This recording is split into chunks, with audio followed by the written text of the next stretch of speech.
রে মা, তুই একা জামাই নিয়ে আসলি না? মা, তোমার সাথে না আমার একটু জরুরি কথা আছে। ওই যে তুমি যে পানি পড়া আর তেল দিয়েছিলে, ওটা না তোমার জামাইকে দিয়েছি 20 দিন হয়ে গেছে। আর মাত্র 10 দিন বাকি।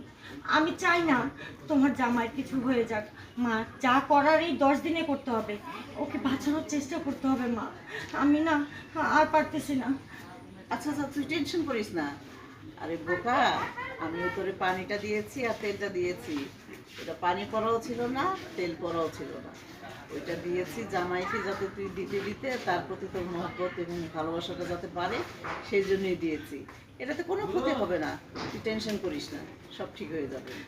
তুমি যদি সত্যি বলে থাকো তাহলে আমার আর আল্লাহর কাছে কিছু চাই না। আমার স্বামী সবসময় এইভাবে ভালো থাকুক। আমি আসলে একটা ভুল করে ফেলেছি মা। আমি আর কখনো এরকম করবো না। আচ্ছা ঠিক আছে ঠিক আছে, ভুল যেহেতু করেই ফেলেছিস, এখন তো আর ভালোবেসে ফেলেছিস, এটাই অনেক যথেষ্ট, আলহামদুলিল্লাহ। চল এক কাজ করে আমরা ঘরে যাই, পরে কথা বলবো না, চল। চলো।